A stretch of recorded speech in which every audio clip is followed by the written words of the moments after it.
So very good evening to all of you. मैं रवि और आज की इस क्लास में आप सभी का बहुत बहुत स्वागत करता हूं और उम्मीद करता हूं कि आप सब काफ़ी अच्छे होंगे और आप लोगों की जून 2026 की यूजीसी नेट पेपर 1 की तैयारी भी काफ़ी अच्छी चल रही होगी। तो ऐसे काफ़ी सारे स्टूडेंट्स हैं जिनका दिसंबर 2025 में जीआरएफ कुछ मार्क्स से रहा है, ठीक है, या कुछ ज़्यादा मार्क्स से भी रहा होगा। तो कहीं ना कहीं उसमें ऐसा होगा कि पेपर 1 में मार्क्स उनके कम रहे होंगे। तो अब मेन क्वेश्चन ये उठता है कि बहुत सारे स्टूडेंट्स को पेपर 1 बहुत इजी लगता है, बट एक्चुअल में अगर हम लोग देखें तो सबसे ज़्यादा मार्क्स उसी में उनके लॉस होते हैं। तो इसके पीछे रीज़न क्या है?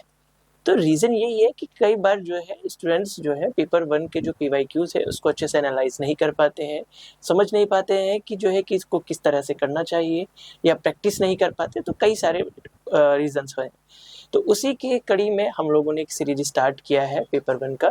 तो आज हम उस सीरीज का पहला क्लास है और हम लोग यूनिट वाइज उसको देखेंगे। तो फर्स्ट यूनिट है आपका टीचिंग एप्टीट्यूड का। तो बिना देरी करते हुए हम लोग अपने क्वेश्चन की तरफ चलते हैं।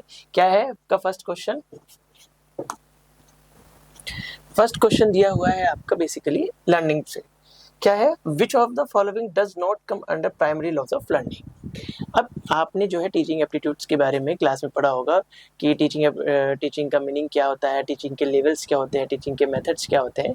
तो उसी में जो है आपका है प्राइमरी लॉ ऑफ टीचिंग। तो टीचिंग के प्राइमरी लॉज, तो टीचिंग के प्राइमरी लॉ के बारे में अगर आपने पढ़ा हो क्लास में, तो थॉर्नडाइक जो कि बेसिकली कौन है, आपके मनोवैज्ञानिक है, ठीक है, थॉर्नडाइक एक क्या है आपके मनोवैज्ञानिक हैं जिन्होंने जो है प्राइमरी लॉज के ऊपर बात की है, किसके? लर्निंग के। और उन्होंने इसमें तीन आपके लॉ दिए हैं। पहला दिया है आपका लॉ ऑफ इफेक्ट, दूसरा है लॉ ऑफ रेडनेस और तीसरा है आपका लॉ ऑफ एक्सपीरियंस। तो अब क्वेश्चन में आपसे वही पूछा हुआ है कि इनमें से कौन सा नहीं है। तो अब देख लो, इफेक्ट भी है आपका, रेडनेस भी है और आपका एक्सरसाइज भी है, सॉरी। तो तीसरी आपका इसमें नहीं है। कौन सा? Law of multiple response. अब और ये भी आप कॉमन सेंस से भी आप देखो, ये क्वेश्चन आपको अगर याद है तो अच्छा है, अगर आपको नहीं पता है तो इसको कॉमन सेंस से भी कर सकते हो। सीखना क्या है? सीखना अगर थॉर्नडाइक के अनुसार हम बात करें कि सीखने की प्रक्रिया क्या है, तो थॉर्नडाइक ये बोलते हैं कि जब कोई स्टिमुलस और आपका रिस्पॉन्स के बीच में जो है कोई संबंध बनता है, तो उससे जो है एक क्या है, रिलेशनशिप स्टेब्लिश होता है, और वही रिलेशनशिप क्या कहलाता है? आपका लर्निंग या सीखना कहलाता है। तो आप जब कोई चीज़ सीख रहे होते हैं तो क्या उसमें कोई अगर आपको बहुत सारे उत्तर दे तो आप तब ज़्यादा सीख पाओगे, या कोई आपको एक उत्तर दे? आपके सामने बहुत सारे उत्तर आ रहे हैं और एक उत्तर आ रहा है, तो आप किस में कंफ्यूज हो जाओगे जिससे बहुत सारे उत्तर आ रहे हैं?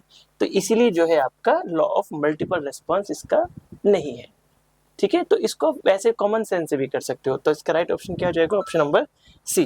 नेक्स्ट क्वेश्चन है आपका प्रोजेक्ट मेथड। तो आई होप कि आप लोगों ने जो है क्लास में टीचिंग ऑफ मेथड्स पढ़ा होगा। तो काफ़ी सारे मेथड्स मैंने भी क्लास में पढ़ाए हैं और आप लोगों ने भी अपने कहीं ना कहीं ज़रूर पढ़ा होगा। तो ये उसी पर क्वेश्चन है। क्या दिया हुआ है? फर्स्ट स्टेटमेंट है project method is best associated with the philosophy of John Dewey. तो सबसे अब देखो, यहाँ से एक क्वेश्चन और बन सकता है कि जो प्रोजेक्ट मेथड है वो आपका किसने दिया है? जॉन डेवी ने, ठीक है। तो ठीक है, पहला स्टेटमेंट बिल्कुल अपना में ठीक है कि प्रोजेक्ट मेथड जो बेसिकली किसको दिखा था? आपका जॉन डेवी की फिलॉसफी, ठीक है। दूसरा स्टेटमेंट दिया हुआ है the strength of the project method lies to social participation. Project method में बेसिकली किस पे ज़्यादा जोर दिया जाता है? सोशल पार्टिसिपेशन पे। दोनों ही स्टेटमेंट अपना में क्या है? ठीक है। तो राइट ऑप्शन क्या हो जाएगा? ऑप्शन नंबर बी, ए। नेक्स्ट क्वेश्चन दिया हुआ है आपका फॉर अंडर ग्रेजुएट। अब देखो, ये जो टॉपिक है ये अपना में बहुत इंपॉर्टेंट टॉपिक है, स्वयं, ठीक है। यहाँ से क्वेश्चन मोस्टली कई बार पूछा गया है। तो स्वयं के बारे में आप कुछ इंफॉर्मेशन मैं आपको पहले ही बता देता हूँ, ठीक है। स्वयं एक प्लेटफॉर्म है, ठीक है, आपका ministry of human development resource, ठीक है, ह्यूमन रिसोर्स डेवलपमेंट के द्वारा इसको विकसित किया गया है, जिसे हम लोग शिक्षा मंत्रालय के नाम से भी जानते हैं, ठीक है। इसमें जो है 9 to पोस्ट ग्रेजुएट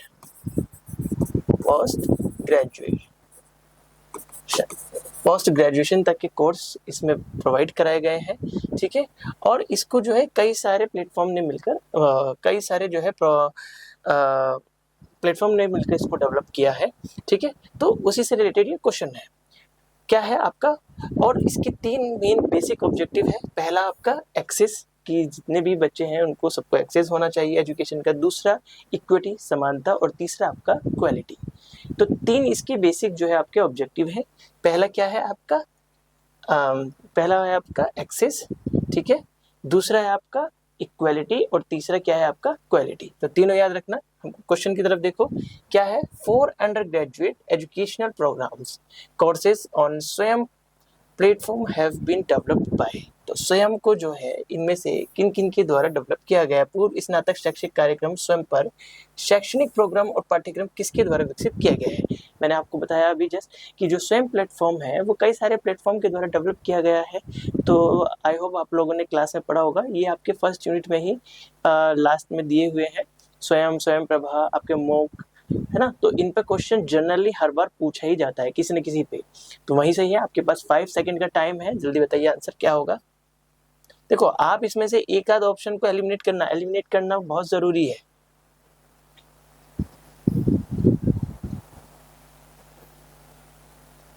बोलिए।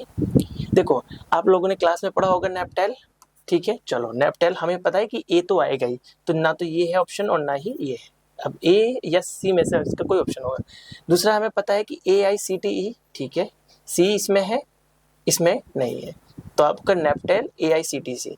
अब देखो ACDE, ACD और E, तो आपका राइट ऑप्शन क्या हो जाएगा, ऑप्शन नंबर ए। तो ऐसे भी आप लोग एलिमिनेट कर सकते हो। देखो, सपोज आपको इसमें 6 दिए हुए हैं, हो सकता है कि आपको इनमें से 1-2 ध्यान आ रहा हो, तो उसी 1-2 ध्यान से ही आपको क्या करना है, एलिमिनेट करना है। जैसे सपोज मुझे अगर लगता है कि नैपटेल है, AICTE, मुझे पता है कि 2 तो है, अब 2 ए और सी सिर्फ एक ही ऑप्शन में है, नहीं भी पता होगा तब भी मैं इसका आंसर निकाल सकता हूँ। तो यही चीज आपको पेपर में करनी है।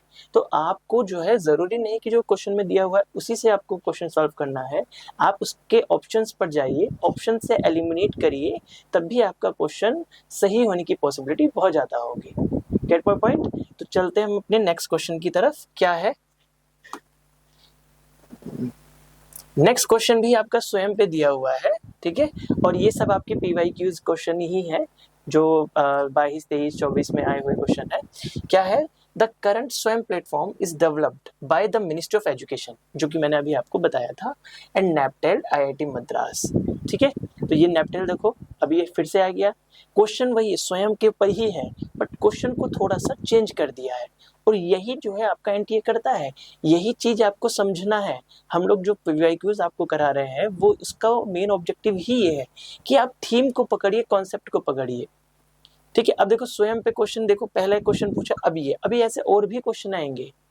तो आप एक टॉपिक उठाइए, उसका आप सारा चीज देख लीजिए कि हाँ, यहाँ से PYQs में क्वेश्चन पूछा ही जनरली जाता है, तो कुछ भी आएगा मैं यहाँ से कर लूंगा। क्या है क्वेश्चन, कि द करंट स्वयं platform is developed by the ministry of education, जिसे हम लोग बेसिकली जो है ministry of human resource development के नाम से भी जानते हैं, and NPTEL IIT Madras with the help of. वर्तमान में जो स्वयं का प्लेटफॉर्म है वो किसके सहयोग से शिक्षा मंत्रालय और नैपटेल IIT मद्रास द्वारा विकसित किया गया है। जल्दी बताइए, आप लोगों ने स्वयं के बारे में पढ़ा ही है, बताइए क्या होगा इसका।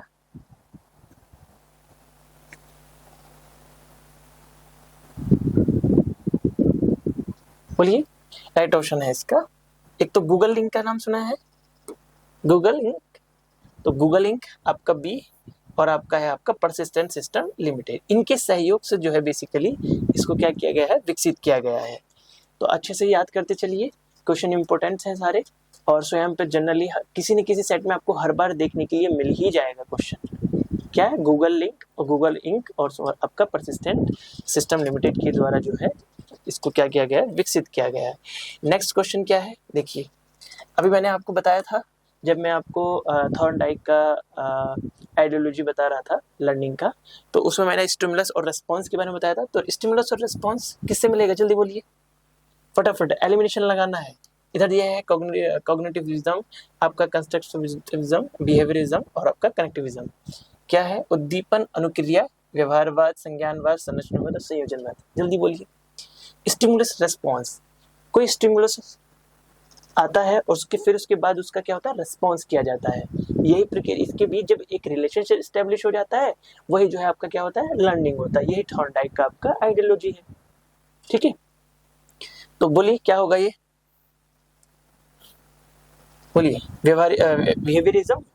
चलो ए आपका थर्ड से, ए की में दिया हुआ है बी में। ठीक है, ए आपका थर्ड ए की में दिया हुआ है। फिर भी देख लेते हैं नेटवर्किंग। नेटवर्किंग क्या है आपका, सीधी सी बात है, कनेक्टिविज्म, संयोजनवाद। तो बी आपका फोर्थ से 2 में दिया हुआ था, वैसे हमें ऑप्शन मिल गया है। फिर आपका रूपरेखा, ठीक है, ये आपका किससे होगा, संरचनावाद से, कंस्ट्रक्टिविज्म। ठीक है, और फिर आपका रीजनिंग, ये आपका किससे होगा,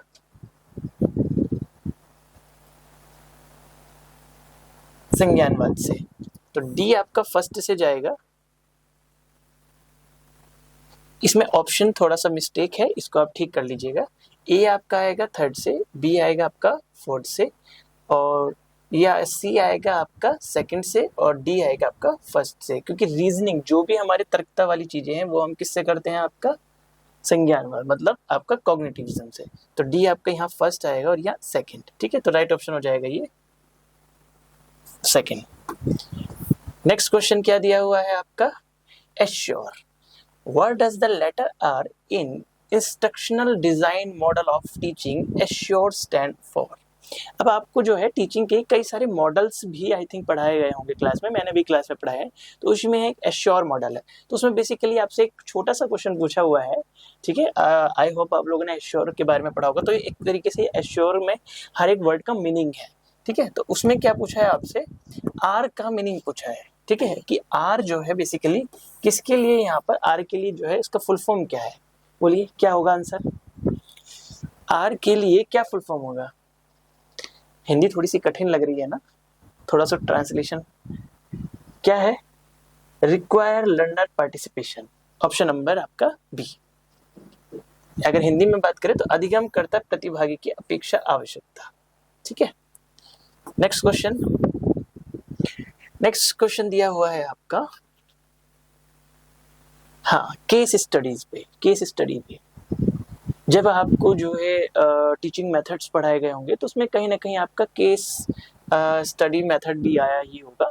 ठीक है, तो उसी से रिलेटेड क्वेश्चन है आपका, क्या है स्टेटमेंट फर्स्ट दिया हुआ है, the basic function of exploratory case studies is to identify questions and select types of measurements before the main investigation। कि जो केस स्टडी का जो मेन कार्य होता है वो अन्वेषण कार्य से पहले प्रश्नों को चिन्हित करना और मापन के प्रकारों का चयन करना है। बिल्कुल, जब आप किसी के बारे में केस स्टडी करने जा रहे होते हैं तो उससे पहले क्या करते हो कि जिस चीज़ का हम मापन कर रहे हैं, ठीक है, या जिस चीज़ के बारे में जानने की कोशिश कर रहे हैं उन सारे पहले प्रश्नों को चिन्हित कर लेते हैं, उन सारी चीज़ों को पहले से ही माप रखते हैं, तब हम जाके उसके बारे में केस स्टडी करते हैं। तो पहला स्टेटमेंट क्या है अपना आप में, ठीक है। सेकंड स्टेटमेंट दिया हुआ है, the basic function of cumulative case studies is to make unfamiliar familiar and to give readers a common language about the topic in question. संचय प्रकरण केस अध्ययनों का प्राथमिक कार्य अज्ञात को ज्ञात करना और विषयगत प्रश्न के बारे पाठकों के लिए समान भाषा प्रदान करना है। अब अगर आपने पढ़ा हो क्लास में किसके बारे में, cumulative case studies. Cumulative case study क्या होता है बोलिए, एक है आपका एक्सप्लोरेटरी केस स्टडीज, दूसरा है आपका क्यूमुलेटिव। एक्सप्लोरेटरीज में तो क्या होता है कि हम जिसके बारे में केस स्टडी करने जा रहे हैं तो उससे पहले सारे प्रश्नों को चिन्हित कर लेते हैं, सारे मापन को प्रकार कर लेते हैं। बट वहीं पर अगर क्यूमुलेटिव की बात करते हैं तो वो क्या है, क्यूमुलेटिव केस स्टडी एक ऐसी केस स्टडी है जिसको जो है आप समय समय पर या बार बार जो है आपका उससे जानकारी प्राप्त कर सकते हैं। ठीक है, तो इसमें क्या लिखा हुआ है कि अज्ञात से ज्ञात, तो ये तो कहीं से कहीं तक भी सही नहीं है। अब क्योंकि क्यूमुलेटिव में तो बेसिकली क्या होता है कि बार बार आप किसी भी स्थान पर या किसी भी समय पर जो है आप जो है केस स्टडी कर सकते हैं, उसका प्रयोग कर सकते हैं। तो ये आपका स्टेटमेंट अपने आप में क्या है, रॉन्ग है। तो फर्स्ट ठीक है, सेकंड रॉन्ग है, तो क्या हो जाएगा option number C. Next question देखो, स्वयं। अब स्वयं प्रभा, एक स्वयं मैंने पढ़ाया है अब नेक्स्ट क्वेश्चन जो दिया हुआ है आपका स्वयं प्रभा पे दिया हुआ है, ठीक है। अब कितने स्टूडेंट्स ऐसे हैं, देखो आपने अगर ये क्वेश्चन कर लिए तो आप समझ लीजिए आपका एक टॉपिक तो तैयार अच्छे से हो ही जाएगा, ठीक है। बट मैं आपको और भी टॉपिक्स के कराऊंगा, ऐसा नहीं है। तो आप बस मेरे साथ रेगुलर बने रहिए। तो आपके पेपर 1 के जो PYQs है इसको स्ट्रॉन्ग कराना मेरा काम है, ठीक है, और उसकी प्रैक्टिस करना आप लोगों का काम है। तो आप दोनों ही मिलकर करेंगे तो आप लोगों का भी अच्छे से जो पेपर 1 में कमी रह रही है तो पूरी हो पाएगी। तो क्या है नेक्स्ट क्वेश्चन, नेक्स्ट क्वेश्चन दिया हुआ है आपका फर्स्ट स्टेटमेंट है स्वयं प्रभा। अब स्वयं प्रभा क्या है पहले से थोड़ा सा हम लोग जान लेते हैं थोड़ा इसके बारे में। जैसे स्वयं है, स्वयं प्रभा क्या है आपका, इसमें पहले 34 DTH चैनल थे बट अभी बढ़कर क्या हो गया 40 हो गए हैं। तो स्वयं प्रभा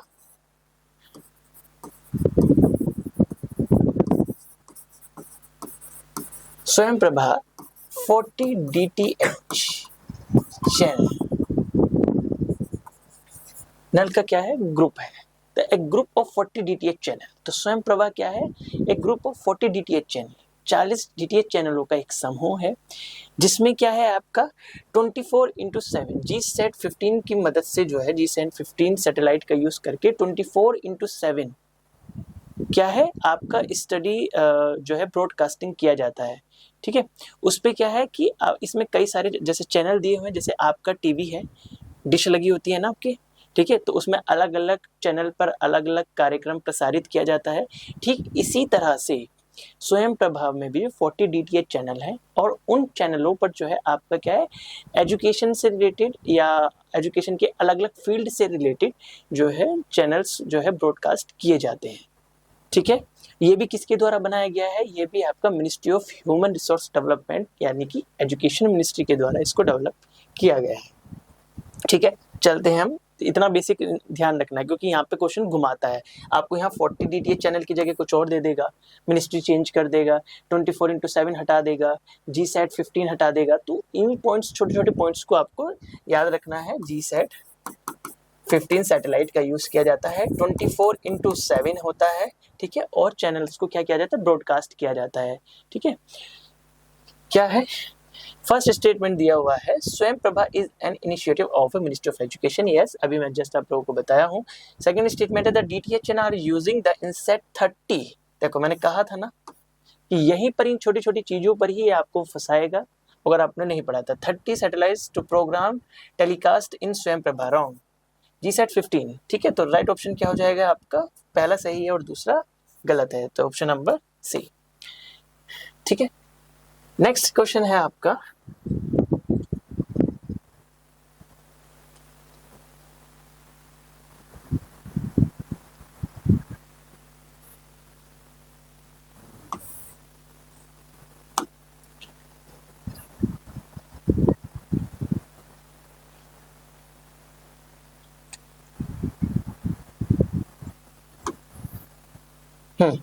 नेक्स्ट क्वेश्चन दिया हुआ है आपका the field of study concerned with the construction of thought process including remembering problem solving and decision making is called. अब बहुत सिंपल क्वेश्चन है, ठीक है। ऐसा कौन सा स्टडी का फील्ड है जिसमें बेसिकली चीज़ों को मेमोराइज किया जाता है, याद किया जाता है, लर्न किया जाता है। तो ये सारे काम हम अपने दिमाग से करते हैं, ठीक है, मानसिक क्षमता के आधार पर करते हैं। और जो काम मानसिक क्षमता के आधार पर किया जाता है उसको क्या कहा जाता है कॉग्निटिव फील्ड, ठीक है, कॉग्निटिव डेवलपमेंट। जब किसी व्यक्ति का कॉग्निटिव डेवलपमेंट होता है तो वह व्यक्ति जो है आपका चीज़ों को समराइज एनालाइज कर पाता है, चीज़ों को याद कर पाता है, चीज़ों को समझ पाता है। तो क्वेश्चन में ये बात हो रही है कि the field of study concern with the construction of thought process, ठीक है, थॉट प्रोसेस इंक्लूडिंग रिमेम्बरिंग याद रखना, प्रॉब्लम सॉल्विंग समस्या के समाधान करना, डिसीजन लेना, क्या कहलाता है आपका कॉग्निटिव डेवलपमेंट, ठीक है। तो राइट ऑप्शन क्या हो जाएगा option number first. Next question है आपका, नेक्स्ट क्वेश्चन देखो फिर से स्वयं के बारे में है। मैं बोल रहा हूँ ना कि आपको किसी न किसी पेपर में जरूर मिल जाएगा, इस पर बहुत क्वेश्चन कई बार पूछा जाता है। क्या हुआ दिया हुआ है ये क्वेश्चन आप लोग मुझे बताएंगे, आपके पास 5 सेकंड का टाइम है, 5 नहीं चलो 10 सेकंड का टाइम है, जल्दी बताइए क्या होगा इसका आंसर।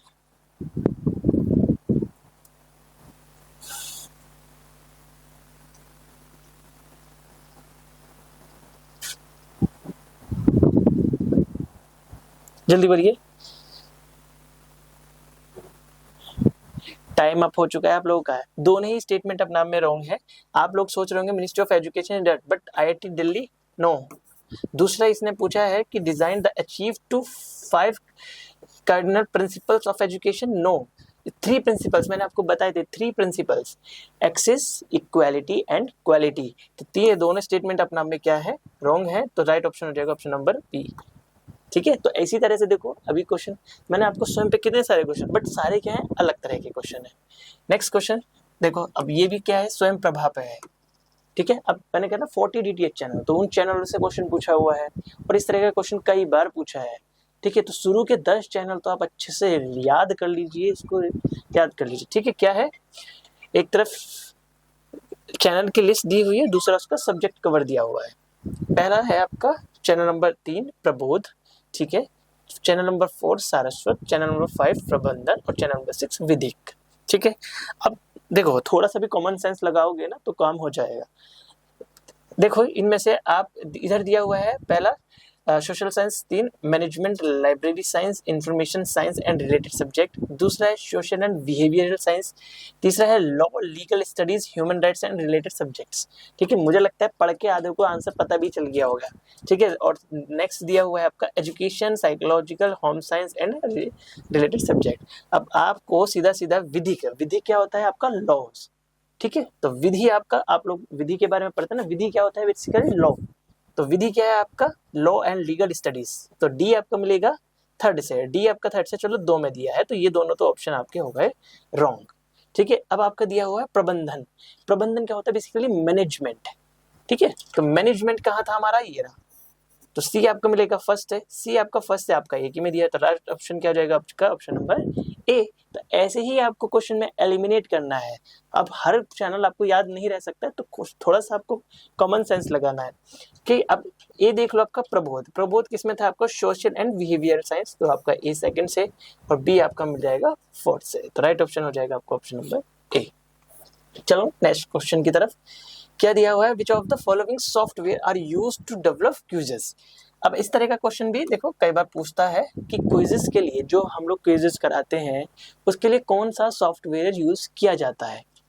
बोलिए, अगर किसी को पता है तो कौन कौन सा सॉफ्टवेयर यूज किया। जितना मुझे ध्यान है एक तो सबको पता ही होता है, लर्निंग पोड।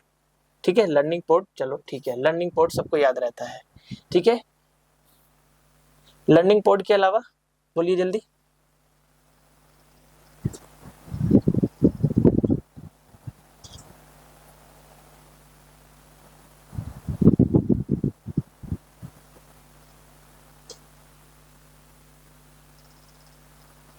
कौन सा होगा,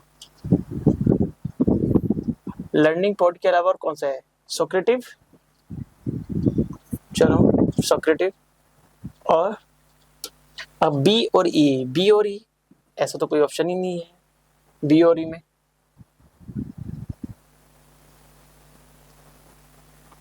बी और ई, हॉट पोटेटोज, ठीक है।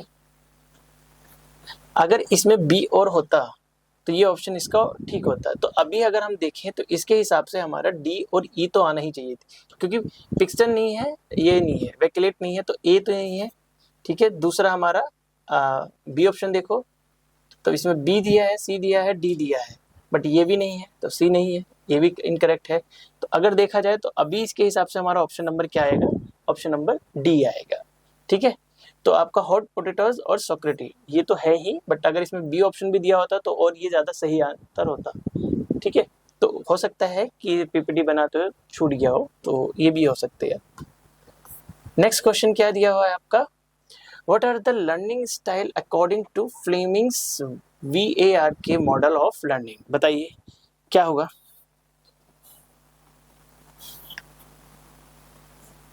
क्या होगा, आपके पास 5 मिनट 2 मिनट का टाइम है।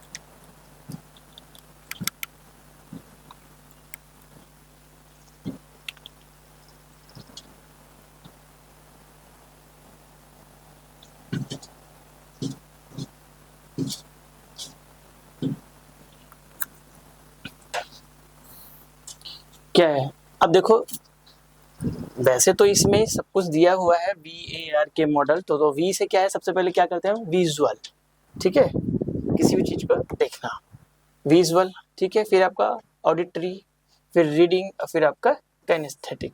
तो इसका राइट ऑप्शन क्या हो जाएगा, option number B. Next question है आपका, Rahul was trying to solve some mathematics problem related to trigonometry. He tried many times but failed. ठीक है, राहुल जो है कई बार जो है अब मैथ्स की प्रॉब्लम सॉल्व करता है ट्रिग्नोमेट्री की, बट वो फेल हो जाता है।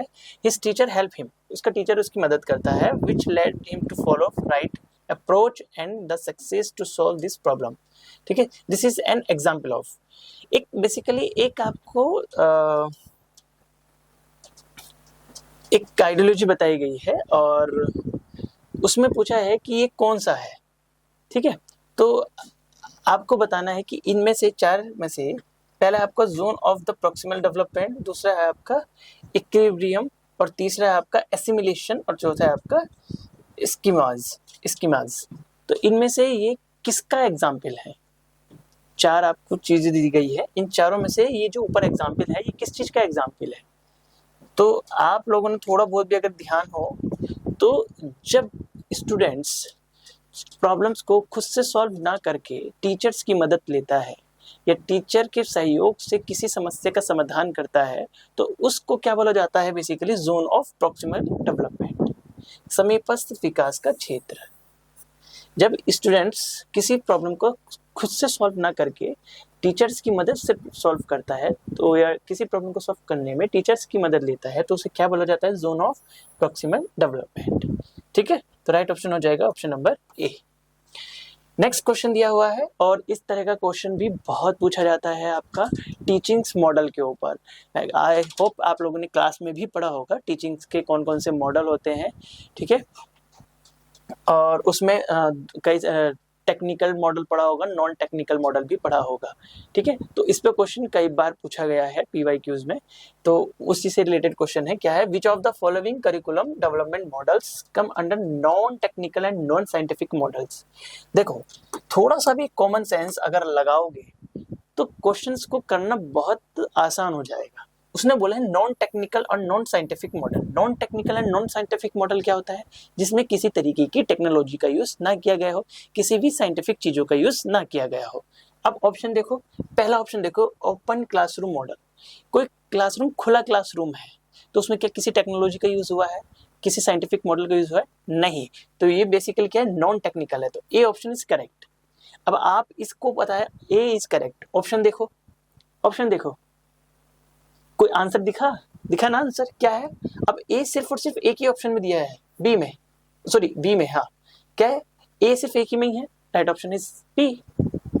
नीचे के क्या है क्या नहीं है वो पढ़ने की जरूरत भी नहीं पड़ी आपको, आपका आंसर हो जाएगा। ठीक है, तो ऐसे याद रखना। अब क्या है, सी भी अब हम और जानकारी इसलिए ले लेते हैं क्योंकि नेक्स्ट क्वेश्चन भी ऐसा आ सकता है। क्या है, पहला है आपका नॉन टेक्निकल में ओपन क्लासरूम मॉडल, तीसरा सी है आपका Roger model of interpersonal relation. ठीक है, और डी दिया हुआ है आपका वेनस्टीन and फ्रंटीन model, वेनस्टीन and फ्रंटीन model.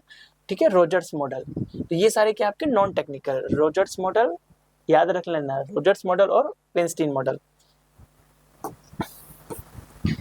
Next दिया हुआ है, बताएंगे, जल्दी बताइए फटाफट, इतना टाइम कहाँ, ए ऑप्शन आंसर आ भी गया है। 9 to पोस्ट ग्रेजुएशन, आपको अभी तो बताया था मैं आपको। नेक्स्ट क्वेश्चन करिए, यही करना है आपको फटाफट। क्या है आपका, which of the following tools are used by learners and teachers for asynchronous interaction. बहुत बढ़िया क्वेश्चन है, और सिंक्रोनस और एसिंक्रोनस, ठीक है, आपका जो क्लास में आपको शायद पढ़ाया भी गया होगा, सिंक्रोनस और एसिंक्रोनस। ठीक है, तो सिंक्रोनस इंटरेक्शन क्या होता है और एसिंक्रोनस इंटरेक्शन क्या होता है, कोई बताएगा मुझे क्या होता है? तो सिंक्रोनस क्या होता है बेसिकली, इधर देखो,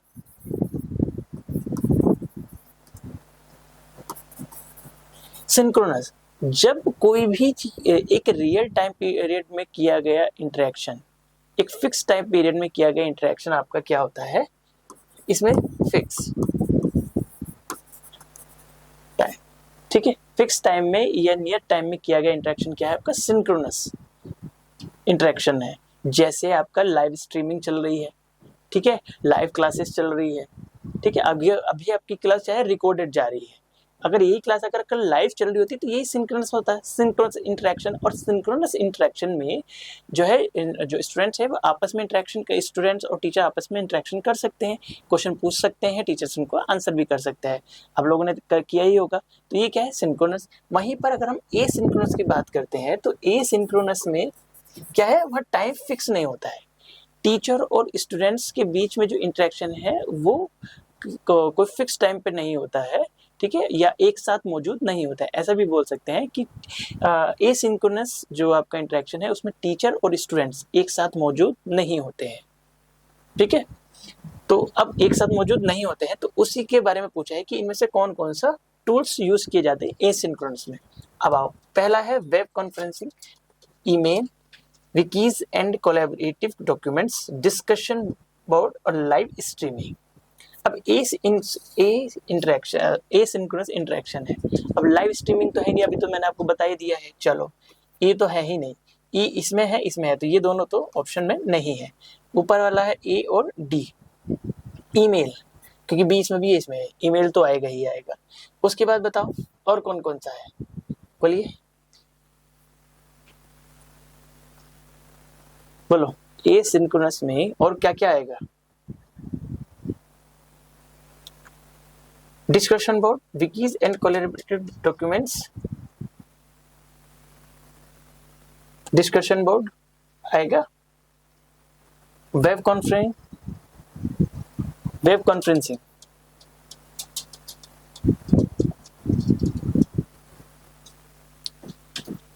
नहीं। तो आपका जब ए नहीं आएगा तो ये भी कट, वेब कॉन्फ्रेंसिंग नहीं आएगा तो फिर क्या आ जाएगा? विकीज एंड कोलैबोरेटिव डॉक्यूमेंट्स, ठीक है, आप वहाँ पे क्या है सहयोगात्मक दस्तावेज रख सकते हैं, तो सी आ जाएगा। फिर डिस्कशन बोर्ड भी आ जाएगा। तो राइट ऑप्शन क्या हो जाएगा? ऑप्शन नंबर ए, ठीक है। नेक्स्ट क्वेश्चन दिया हुआ है, which of the following are the strategies of cognitive apprenticeship to develop higher order skill among learners. अधिगमकर्ता में उच्चतर क्रम के कौशल विकास के लिए निम्न में से कौन सी संज्ञानात्मक शिक्षुता की रणनीतियां हैं? बताइए, आपके पास टाइम है, जल्दी बताइए क्या होगा इसका आंसर।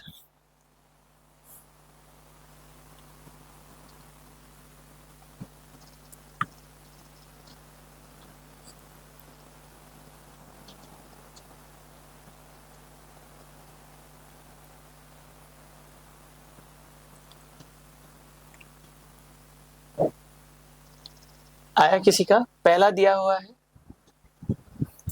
चलो देखते हैं। ऑप्शन में पहला है मेंटरिंग, कोलैबोरेशन एंड सोशलाइजिंग, ठीक है। दूसरा है मॉडलिंग। अब किसके बारे में बात किया गया है? आपका कॉग्निटिव, ठीक है, संज्ञानात्मक। तो ये बहुत ध्यान रखना जरूरी है कि बात किसके बारे में चल रही है। अब कॉग्निटिव है, कॉग्निटिव आप लोग समझ ही गए होंगे किसकी बात कर रहा हूं मैं, ठीक है। कोचिंग, मॉडलिंग, ठीक है। बी तो है, बी देखो किसमें है, बी इसमें भी है और इसमें भी है, तो इसमें तो नहीं है, तो ये तो ऑप्शन में नहीं होगा। अब आते हैं बी तो दोनों में, अब सी और डी देख लेते हैं। सी में क्या है? Argumentation, retention and explaining. दूसरा है आपका आर्टिकुलेशन, रिफ्लेक्शन, एक्सप्लोरेटेशन। तो कौन सा इसमें ज्यादा सुटेबल है? आपका ऑप्शन नंबर डी। तो बी और डी इसका क्या हो जाएगा? Right option. नेक्स्ट दिया हुआ है the stimulus which does not require any conditioning.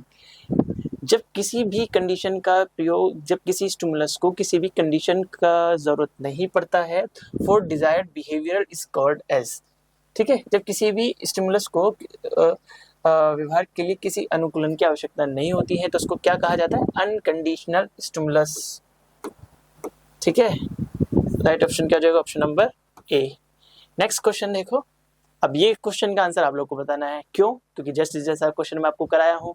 बोलिए, विच of the following curriculum development models come under technical scientific models. अब मैंने आपको बताया था टीचिंग के क्लास में आप लोगों ने भी पढ़ा होगा साइंटिफिक मतलब technical model and non technical model. अभी मैंने एक क्वेश्चन भी कराया है नॉन टेक्निकल मॉडल्स पे। तो अब आप उसको थोड़ा सा ध्यान में रखोगे और एलिमिनेशन मेथड लगाओगे तो आपका क्वेश्चन सॉल्व हो जाएगा। आपके पास 1 मिनट का टाइम है, फटाफट आंसर करिए।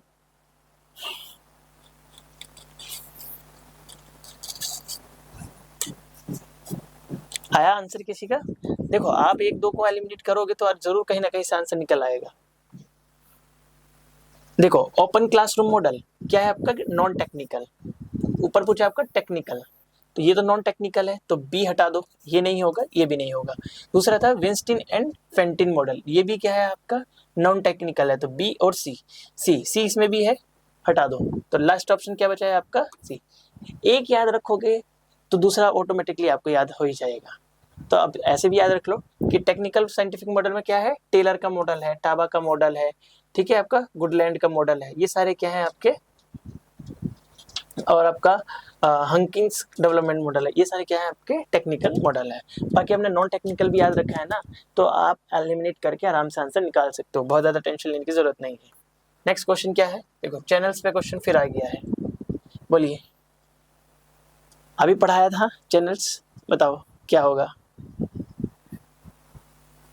चैनल नंबर 4 वहां पर भी आया था अगर याद हो तो चैनल नंबर 4 किससे रिलेटेड था आपका? सारस्वत। चैनल नंबर 4 का नाम क्या था? सारस्वत, ठीक है। तो चैनल नंबर 4 डी मिलेगा थर्ड से, डी आपका थर्ड से, ये रहा, एक ही में दिया हुआ है। ए मिलेगा चैनल नंबर 1 4, चैनल नंबर 4 से वागीश, तो चैनल नंबर 1 का नाम क्या है? वागीश। चैनल नंबर 2 का नाम क्या है आपका? संस्कृति, ठीक है। चैनल नंबर 3 का नाम क्या है? प्रबोध। और चैनल नंबर 4 का नाम क्या है? सारस्वत। तो राइट ऑप्शन हो जाएगा आपका ऑप्शन नंबर सी। तो इस तरह से क्वेश्चन, तो अब आप समझ रहे हैं कहने का मतलब क्या है कि क्वेश्चन रिपीट होते हैं, डायरेक्टली इनडायरेक्टली रिपीट होते हैं। वो आप कॉन्सेप्ट देखिए, उनका थीम देखिए, और वही चीज आपको रिवाइज करना है, बार बार अलग अलग तरीके से याद करना है, क्वेश्चंस लगाने हैं, ठीक है। तो आपका पेपर 1 बिल्कुल नहीं रुकेगा, आप 35 प्लस ही आप उसमें जो है क्वेश्चन सही करके आओगे। क्या दिया हुआ है आपका? एक क्वेश्चन दिया हुआ है, a child firstly learns to differentiate between various things like man, women, animals, birds and later on she and his, ठीक है, unifies this differentiated concept to from a single concept called as.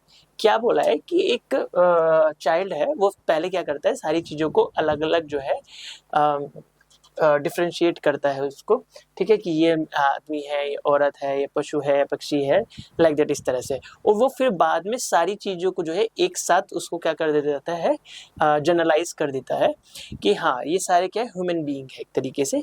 जैसे पेड़ों में भी जीवन है, पशुओं में भी जीवन है, मनुष्यों में भी जीवन है, ठीक है, आदमी और सब में जीवन है। तो क्या एक सबको क्या कर दिया उसने, जनरलाइज कर दिया है, ठीक है। उसने वही बोला है कि differentiate concept from a single concept. तो जब डिफरेंशिएट कॉन्सेप्ट को आप सिंगल कॉन्सेप्ट में करेंगे तो क्या कर रहे हो आप? जनरलाइज कर रहे हो। मेरे मुंह से इतनी बार निकल चुका है ऑलरेडी वर्ड, उसका राइट ऑप्शन क्या हो जाएगा? जनरलाइजेशन, मतलब सामान्यीकरण।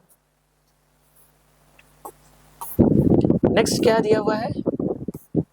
हाँ नेक्स्ट क्वेश्चन दिया हुआ है, देखो ये भी आप क्वेश्चन आप ही बताओगे क्या है इसका, फटाफट बताओ कि विच of the following curriculum development model comes under non technical non scientific model, बोलो। हाँ देखो तुरंत आंसर डी। चलिए नेक्स्ट क्वेश्चन, नेक्स्ट दिया हुआ है आपका,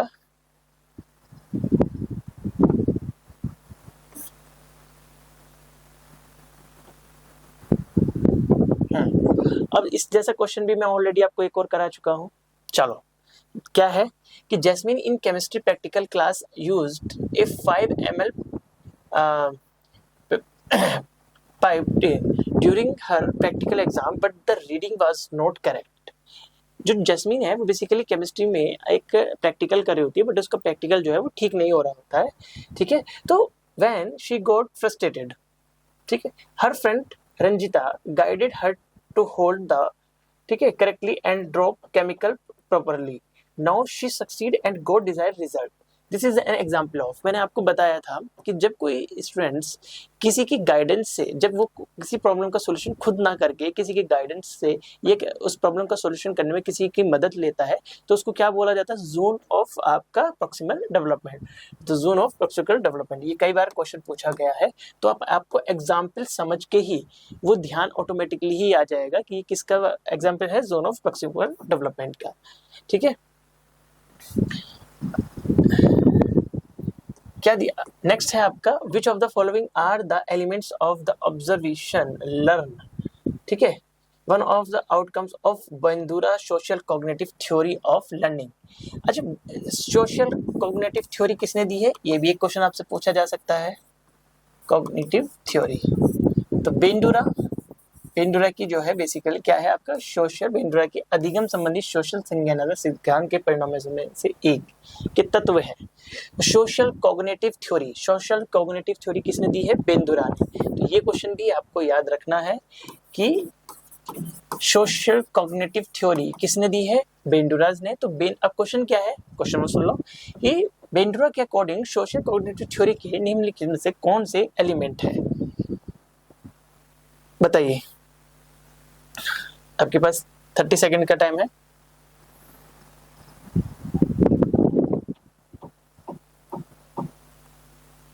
जल्दी बोलिए क्या होगा आंसर इसका।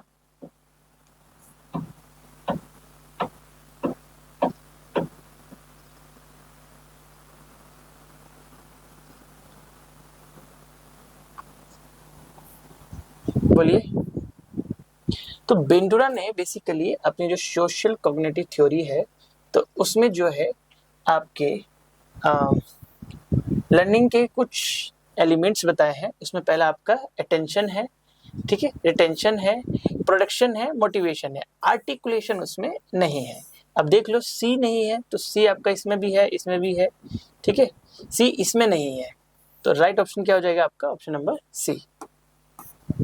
नेक्स्ट आपका फर्स्ट स्टेटमेंट दिया हुआ है लर्नर सेंटर्ड। अब देखो आपने जो है कुछ मेथड पढ़े होंगे टीचिंग एप्टीट्यूड में, teacher centred method, learner centred method, है ना। तो उसी से ये क्या है, लर्नर सेंटर्ड अप्रोच। याद रखना टीचर सेंटर्ड अप्रोच में क्या होता है, कोई बताएगा। टीचर की चीजें देखी जाती है, टीचर की क्वालिटी क्या है, क्वालिफिकेशन क्या है, टीचर का पढ़ाने का तरीका कैसा है। इसी तरह से इस लर्नर सेंटर्ड मेथड में क्या देखा जाता है कि लर्नर की क्या क्या जरूरतें हैं, उसको स्टडी मटेरियल की जरूरत है, क्लासरूम अच्छा होना चाहिए, ये सारी चीजें हैं। तो दोनों का सेंटर्ड मतलब जो अप्रोच है वो दोनों की अलग अलग है। क्या है उसी से रिलेटेड है question. Learner centred approach is centred to teachers need, अधिगम करता केंद्रित उपागम शिक्षक की आवश्यकताओं पर केंद्रित होता है, नहीं। अभी जस्ट मैं आपको बता रहा था कि जो लर्नर सेंटर मेथड होता है बेसिकली क्या है, स्टडी मटेरियल्स पर डिपेंडेंट होता है। दूसरा है आपका learner centre approach is centred cooperative determination of subject matter, अधिगम कर्ता केंद्रित, ठीक है, उपागम विषय सामग्री की सहयोगात्मक निश्चय पर केंद्रित होती है, बिल्कुल इसी पे ही होती है, ठीक है, सब्जेक्ट। तो आपका फर्स्ट इनकरेक्ट है और सेकंड करेक्ट, तो राइट ऑप्शन क्या हो जाएगा, सी, सॉरी डी, ठीक है।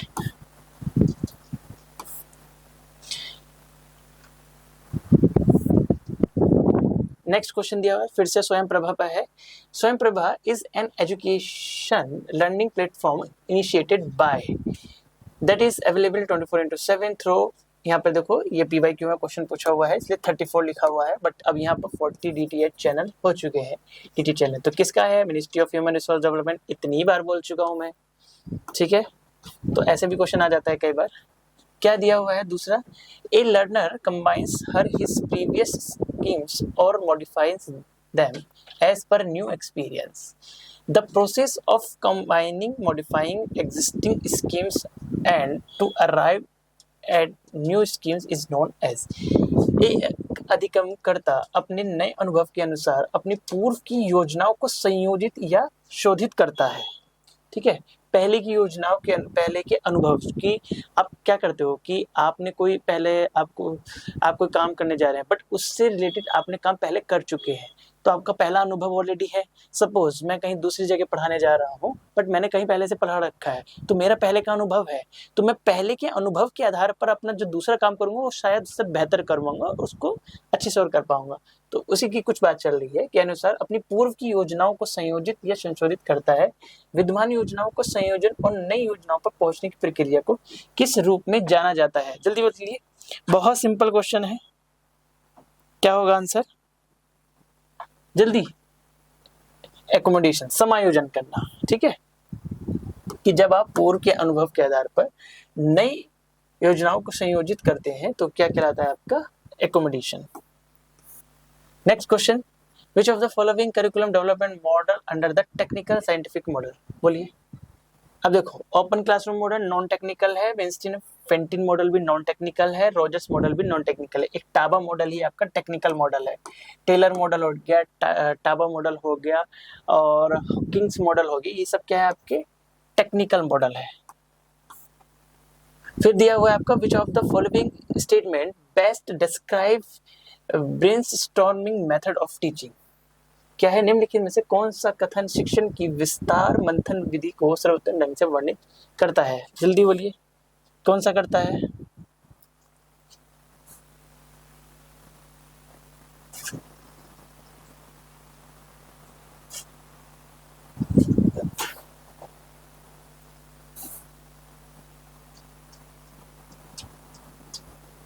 बोलिए। ये है आपका option number 1, production of large number of ideas. जब बड़े पैमाने पर जो है विचारों का क्या होगा, उत्पादन होगा, तभी जो है आप अपना अच्छे से मंथन कर सकते हैं। मंथन मतलब उसको सोच सकते हैं चीजों को अच्छी तरह से। ठीक है, नेक्स्ट क्वेश्चन दिया हुआ है which of the following are the main characteristics of learner centred approach. ये तो बहुत सिंपल क्वेश्चन है, ये तो आप बता ही सकते हो, जल्दी बोलो। अभी लर्नर सेंटर अभी आपको बताया था, it is based on rigid curriculum, नहीं रिजिड कैरिकुलम पे बिल्कुल बेस्ड नहीं होता, तो ये तो हटा ही दो। चलो 2 ऑप्शन तो आपके कट हो गए। फिर it is centred on cooperative determination of subject matter, यह भी आया भी था, यह विषय का मामला सहकारी निर्धारण पर केंद्रित होता है। चलो बी ऑप्शन इज करेक्ट। ठीक है, see it is mainly centred on a teacher needs, बिल्कुल गलत है, अभी ये मैंने ऊपर बताया था, तो ये भी गलत हो गया। It lays emphasise on variability of expose, बिल्कुल, तो राइट ऑप्शन क्या हो जाएगा? Option number C. नेक्स्ट क्या है, द चैनल ऑफ स्वयं Prabha are uplinked from by सेग, कहां पर है, किसी को याद है? गांधीनगर में। ऐसे छोटे छोटे क्वेश्चन भी भूलने नहीं है। ठीक है, नेक्स्ट दिया हुआ है और आई थिंक ये आज की क्लास का लास्ट क्वेश्चन ही है हमारा। क्या है, which of the following statements best describe A summative evolution in evolution procedure. अब आपके टीचिंग एप्टीट्यूड्स में जो है जो लास्ट में देखोगे आपके सब यूनिट में, उसमें इवोल्यूशन भी दिया हुआ है, तो उसी से ही है। ठीक है, कि उसमें अब इवोल्यूशन भी कई तरीके से होता है, तो ये क्या है आपका समेटिव इवोल्यूशन है। तो समेटिव इवोल्यूशन को किस तरह से जो है मतलब क्या दिया हुआ है, निम्नलिखित में से कौन सा आकलनात्मक पद्धतियों में संकलनात्मक आकलन का सर्वोत्तम वर्णन करता है, समेटिव इवोल्यूशन को डिस्क्राइब करता है? बोलिए। जब टीचर का काम पढ़ाने का खत्म हो जाता है तो टीचर आपका क्या करता है, आकलन करता है। आकलन के बाद आपको क्या करता है, पॉइंट्स देता है, ग्रेड्स देता है, नंबर देता है, तो वही क्या कहलाता है आपका समेटिव इवोल्यूशन। तो समेटिव इवोल्यूशन बेसिकली क्या है, टीचर के कार्य काम मतलब पढ़ाने के काम पूरा हो जाने के बाद आप विद्यार्थियों को नंबर्स या ग्रेड्स प्रोवाइड कराना। तो क्या है, a teacher award grades to students after having translated the course work. ठीक है, तो आज के लिए हम इतना ही रखते हैं, और अभी टीचिंग एप्टीट्यूड्स के ऐसा खत्म नहीं हुआ है, ये तो अभी स्टार्टिंग है, अभी पिक्चर अभी बाकी है भाई। ठीक है, तो अभी तो 2 पार्ट और आएंगे आपके। ठीक है, तो इसमें ज़्यादातर आपके 22 और 23 के क्वेश्चन थे, तो नेक्स्ट के जो 2 पार्ट होंगे उसमें आपको 23, 24, 25 सॉरी 24, 25 के क्वेश्चन ज़्यादा देखने के लिए मिलेंगे। तो उन पे पार्ट का वेट करिए, और अपने फ्रेंड्स को भी जो है ये वीडियो आप शेयर करिए, कि जिससे जिनका भी आप लोगों का JRF रुक रहा है या नेट ही नहीं हो पा रहा है, तो पेपर 1 को स्ट्रॉन्ग करिए। उसके लिए PYQs करना सच में बहुत ज़रूरी है। ये मैं खुद आपके रियल एग्जाम्पल से बता रहा हूँ, ऐसे बहुत सारे एग्जाम्पल है मेरे सामने कि PYQs से ही लोगों का पेपर 1 में बहुत अच्छे मार्क्स आ जाते हैं। ठीक है, अगर आपकी थोड़ी भी अंडरस्टैंडिंग है पेपर को लेके और PYQs आपने अच्छे कमांड कर रखा है, तो आपका कहीं नहीं जाएगा 30-35 क्वेश्चन। ठीक है, तो हम लोग इसी सीरीज को कंटिन्यू करेंगे, तो मिलते हैं हम अपनी नेक्स्ट क्लास में। आज के लिए इतना ही, थैंक यू।